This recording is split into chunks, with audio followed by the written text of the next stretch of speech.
This video is brought to you by my Teespring store. Click the link in the description, get all the Run It Back merch, and use the code RUNMY20 for 20% off. And if you spend $50, you get free shipping.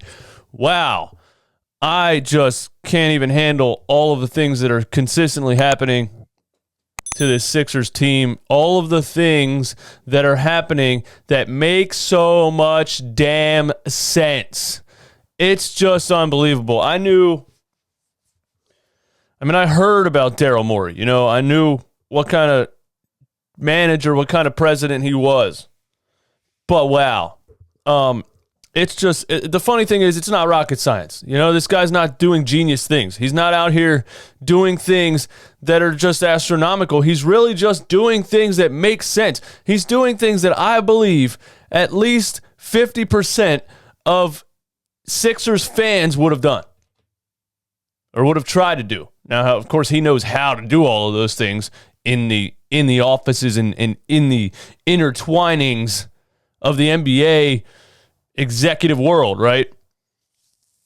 But these are just things that make sense. I can't believe we've gotten it from screaming my face off all last season about how much this team didn't make sense, how much this team was built just so insanely ass backwards. Anyway, we have Joel Embiid posting up this guy that absolutely stands no chance against him physically, right? We have our point guard posting up also about 3 feet away from him at the high post. What is this? We got our second center passing the ball from the three-point line. Now, you're telling me in 2020, you constructed a team like this. You constructed this team in 2020. You got damn near 3 centers on the floor. You got Tobias Harris, who's naturally a power forward, and you got Josh Richardson, who's probably a small forward in the NBA. So you damn near have 5 forwards on the floor. And that's supposed to work in the 2020? That's supposed to work in today's NBA? The spacing? Where are the guards? Where are the guards? To where we are now, it's incredible. It really is. He walked in and he said, all right, first thing, Al Horford contract makes no fucking sense. None, period. $27 million a year for a backup center? Elton, you can get out from under your desk, bro, but stay in your seat and don't talk to me. I can't even believe you're still on the payroll. We got to get rid of that. So, bam, done. I got to throw in a first-round pick for that. I got to throw in a first and a second-round pick for that. That's fine. We're getting rid of that contract, right? Then what do you put on this team? Shooters. And I don't think he did anything crazy yet, but Seth Curry, 45% career. You know what I'm saying? Can handle the ball a little bit, can run a pick and roll. He's not Steph, but he's a nice, solid shooter, ball handler. Danny Green, bad season last season. But a career 40% three-point shooter. And the post that I made, or the video that I made when that first happened, one guy was in the comments like, this dude just called Danny Green a shooter. Quick Google search, my guy. Career 40% three-point shooter. And again, if Danny Green stinks, you just get rid of him. It's his last year of his contract. It doesn't really matter that much. You understand what I'm saying? And then, yesterday, we're still in need of 2 things, right? We're still in need of a backup center and, in my opinion, another ball-handling scorer on more of a starting level, on more of a fringe all-star level if you want to compete with the Brooklyn Nets and the Milwaukee Bucks. And I still have hope for Zach LaVine. That's my pick. I'm sticking with it. I still have hope for Zach LaVine. But one of the things we still needed yesterday was a backup center. I wanted Nerlens Noel. I wasn't even thinking about Dwight Howard. I honestly didn't even know he was a free agent. I'm not going to lie to you. I didn't do any. I didn't look at Dwight Howard at all. I wanted Nerlens Noel. I just had this nostalgic feeling. You know what I mean? I thought about Nerlens Noel catching a half-court alley-oop from Ben Simmons and screaming as he hangs on the rim, and I thought I wanted Nerlens Noel to come back here. But when I saw Dwight Howard, at first I tweeted, "What the F?" People replied to me, "This is a good signing, bro." We're like, what's the problem? This is a good signing. And I thought about it for a quick second, and I'm like, wait a minute. This is a great signing. Are you kidding me? as a backup center, Dwight Howard might be the best backup center you could possibly get in the entire NBA. He still has fuel left in the tank. If you watch his highlights from last season or you watched any Lakers games last season, catching alley-oop from LeBron James, blocking shots, running up and down the floor, he still has it a little bit, right? And he started a lot of those Sixers games, or those Lakers games. He started a lot of those Lakers games. Oh, and then JaVale McGee started some of those games. You know, those are two serviceable backup type of centers. And that's all you need. And actually, if you think about it, is Dwight Howard better than Al Horford? I think so. I still can't believe Al Horford is being paid $110 million at 34 years old. Dwight Howard fits this team so much better for so much less money. It's ridiculous. It's actually unbelievable. And the first time Dwight Howard slams a putback or catches an alley-oop from Ben Simmons, oh my God.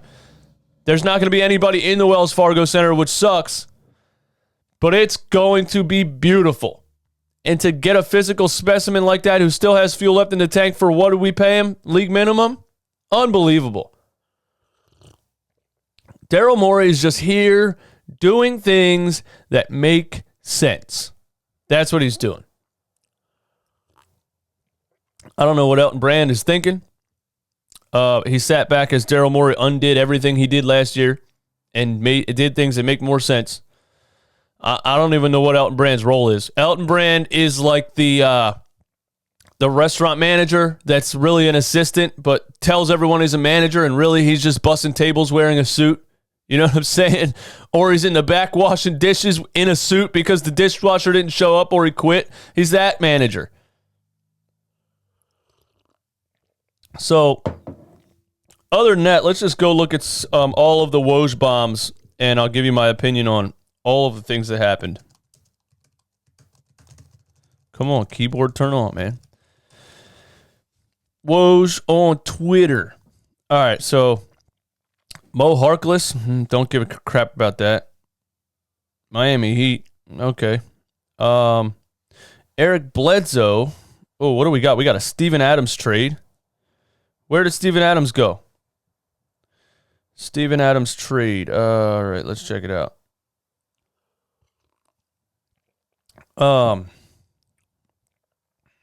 RJ Hampton, nah, don't care. Okay, Steven Adams to the Pelicans. I'm not sure what the Pelicans are doing. I guess Lonzo Ball is going to be their future starting point guard. Eric Bledsoe's there too, isn't he? And then you got Zion, and then you get Steven Adams in the middle. That's pretty good for New Orleans, to be honest. Some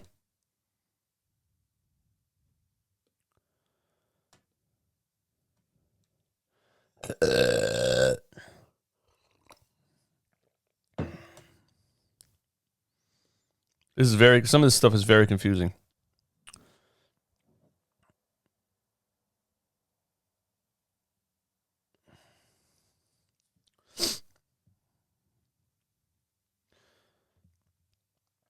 All right. Steven Adams to the Pelicans. That's interesting. The Thunder are just stockpiling draft picks. I mean, they've traded away every player that they really could. They ended up with Al Horford for some reason, but they're not going to have anyone on the payroll besides him. So I guess that was a perfect scenario. They took that contract and got a first-round pick in return, and that was the agreement. Nobody cares about Danny Green.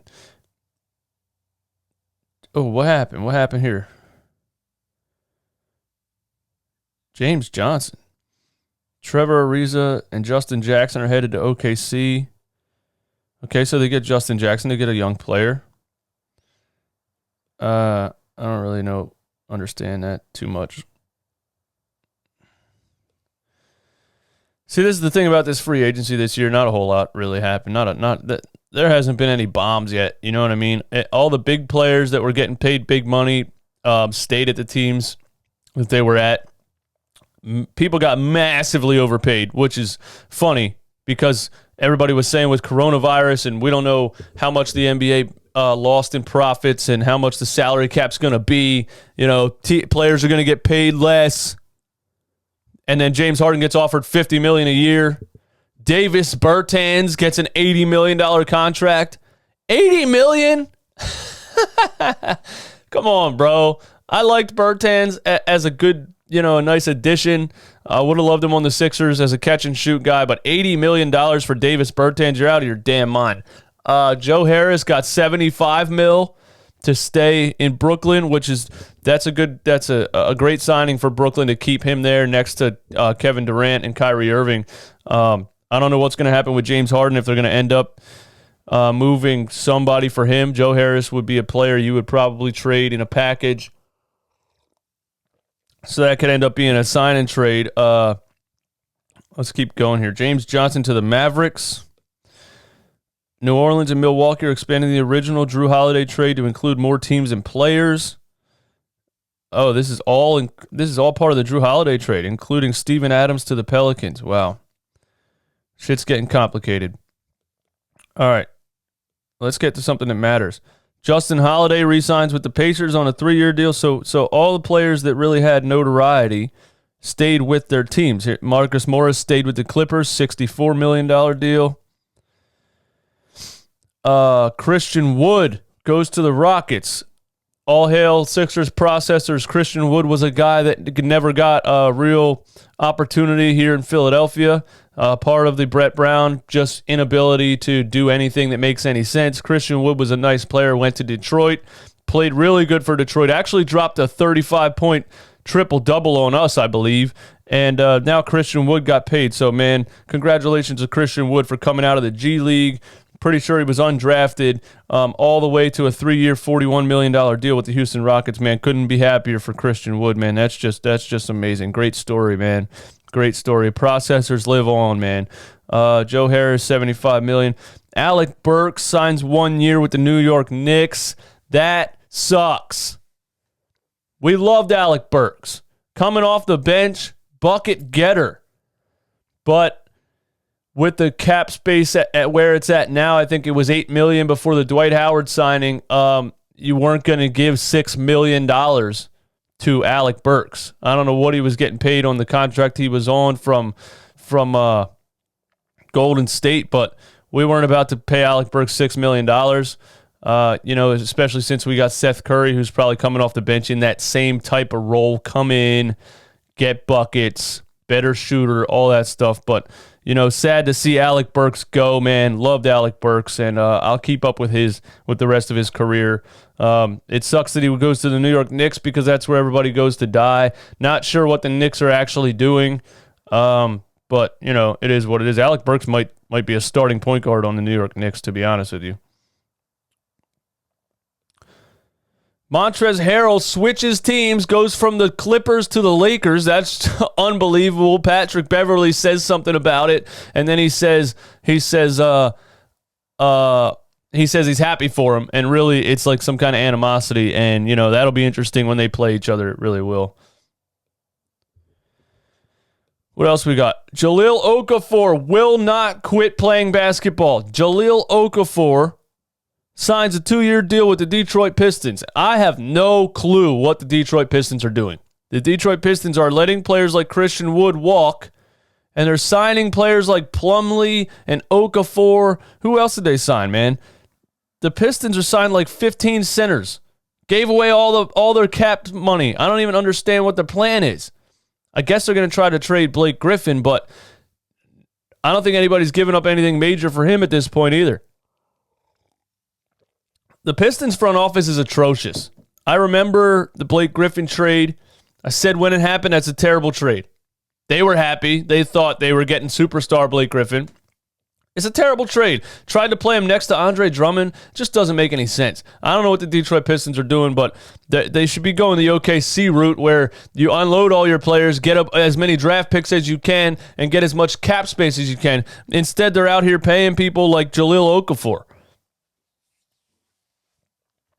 They gave somebody $60 million too, man. Gallinari, I think. No, Gallinari gets paid by the Hawks. $60 million for Gallinari to the Hawks. That's a player Wow. And Adrian Wojnarowski said it well right here. Interesting on Gallo deal with the Hawks. Most ever on a multi-year deal for a 30-plus player without an all-star appearance. That's incredible. To get $61 million in your 30s when you've never been to an all-star game. I just want to make fun of the Pistons a little bit more real quick because I don't understand what they're doing.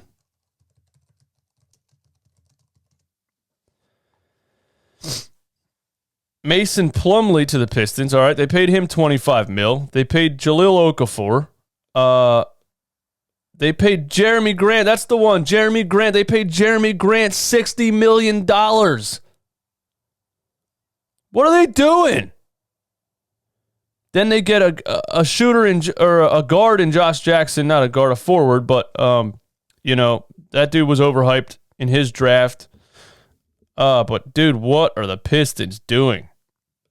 So Jeremy Grant, Jahlil Okafor, and Mason Plumlee, 25, 85. They spent $100 million on Plumlee, Okafor, and Jeremy Grant. That just makes absolutely zero sense. I don't know what the Pistons are doing. But hey, we don't give a damn about the Pistons. They stink, and they're going to stink forever. Sixers are back on track. Dwight Howard is a great backup center signing for the money. That's how you pay a backup center, not $27 million a year. You pay him one or two. Get with the program here, everybody else. It's amazing there's not more GMs that know what they're doing like Daryl Morey does. So we get Dwight Howard, Seth Curry, Danny Green. We get rid of the Horford contract, but I don't think he's done. I want Zach LaVine. That's what I want. You guys let me know what you want, man. My name is DJ Eastwood. This is Run It Back. Thank you for hanging out with me for 16 minutes and 45 seconds. Hit the like button if you like the video. Hit the dislike button if you hate my guts. I really don't care. Have a great day. Peace.